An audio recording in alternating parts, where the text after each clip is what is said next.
Hey y'all, what's going on? This is Clayton from Roezan, and in this quick little video, I'm going to be showing you how you can connect EventBrite to Roezan so that you can send text message reminders for your events. We're going to be connecting everything with Zapier, and then I'll show you how to use Roezan events to actually send the messages. This thing is, I have like a little dummy event in here. I have my stuffed crust pizza appreciation meeting already kind of set up just to do a demo. First thing that you want to do is you want to be able to add a phone number so that you can collect the phone number, then you can actually text that phone number. You're going to come down here, and when you're inside of your event, you're going to go to your order options, go to the order form. So this is where we can add another question.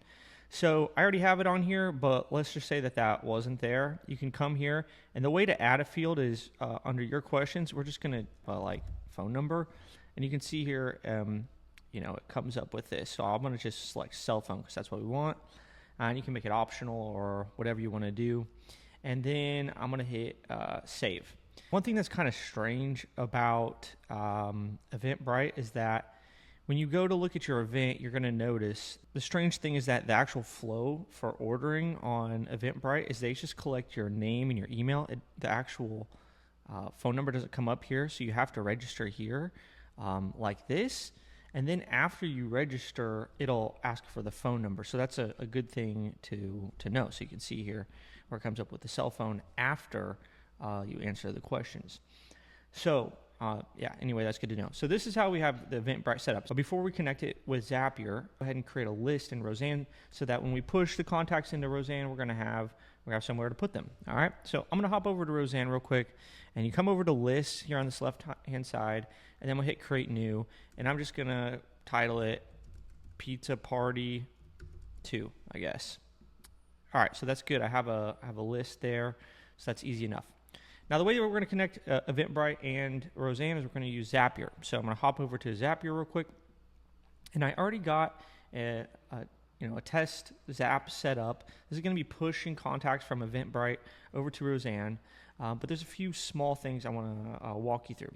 So the first thing is the trigger. I used EventBrite. Come in here, you connect your account to EventBrite, and then the trigger event that I actually want is actually not the attendee register for the event. I actually want this updated attendee as the trigger event. The reason is because somebody goes to register, like you just saw, there's actually a two-step process. They don't give the phone number on the first step. They give it on the second step. So what would happen is the registrants come in here, they don't have a phone number, and then it errors out. So instead of using that first one, we just want to use the update attendee, which is updated when somebody actually puts in their phone number on that second step. So that's why I put that there. So you want to do trigger event, update attendee, select your account. Then underneath the configure tab, you're going to select your organization, or whatever account you're using. Go click on the event that you want. So we got the stuffed crust pizza appreciation meeting. Filter by status, we can just leave that. And I hit continue. And then you can come in here and you can find a record. So I suggest like registering for your event, just like as a test, and then pulling one of the registrants there. Okay. Now there's an optional second step that I put in here, this like filter here, because if you don't put this, you might receive some errors. And what I'm looking for here is I'm just looking to make sure that somebody gave us their phone number. So it's possible that somebody registers for the event and actually doesn't give their phone number, and we don't want to get a bunch of Zapier errors that the phone number was not found. So what I have is just this filter step to go ahead and check to make sure that when this Zap gets triggered or fired, an actual phone number exists. Come here, hit add step, and then just like type in filter, and you'll see this filter right here. It's also here on this right-hand side where it says filter, so I put that there. Anyway, I already have it set up, so I'm going to delete this real quick. So we got filter conditions. I'm going to go into that and show you what this is. The app is filtered by Zapier. Continue. And so I only want to continue if, and I came in here and I found, the profile cell phone. So I got that and I put that there. And then I want to do it if it exists, right? So I scroll down here, and the thing that we're looking for is exists. So if it does exist, meaning like they gave us a phone number, it's going to continue in the Zap. If it doesn't exist, then it's just going to stop the Zap. It's not going to error out. So that's what I did. All right. And then last step, I come in here for Roezan SMS. So you just come and add step. You go to Roezan, click that, and you're going to, log into your account, all that kind of jazz. So I got my app as Roezan. And the action event is subscribe contact to a list, so I want to do that. The account is Roezan SMS, blah, blah, blah, whatever, connect your account. And then here, I'm going to fill out this stuff. So let me delete this so you can kind of see how it works.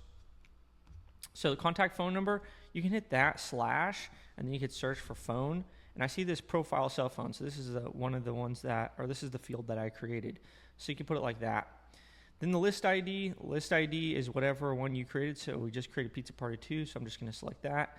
First name, I'm going to come in here and I'm going to select, let's see here, attendee. Let's see if I can sign profile first name. There we go. We got sample. And then let's see if I can get their last name. There we go. And then the email. I'm just going to search for it. Email. There we go. Profile email. Good enough. Hit continue. If you want, you can go ahead and hit test step. And then when you're done, you can hit publish. And boom, you got it connected. So basically what will happen now is that when somebody registers in EventBrite and they give you the phone number on that second step, it's going to fire off this EventBrite trigger. It's going to filter anybody that doesn't have a phone number, and it's going to pass it to Roezan. They're going to be added to the list. And if you want to take it further from there, you can send messages to this list. You can send a broadcast. You can use this list as event reminders. And I'll drop a video about how to set up custom events after this, so you can use this for a custom event. But this is a really easy way to get people's phone numbers from EventBrite and put them into Roezan so you can text people. You can remind them to show up for your events, and yeah, it'll be great. So if you have any questions, drop them in the comments, and yeah, we'll see you guys on the next video. Cheers.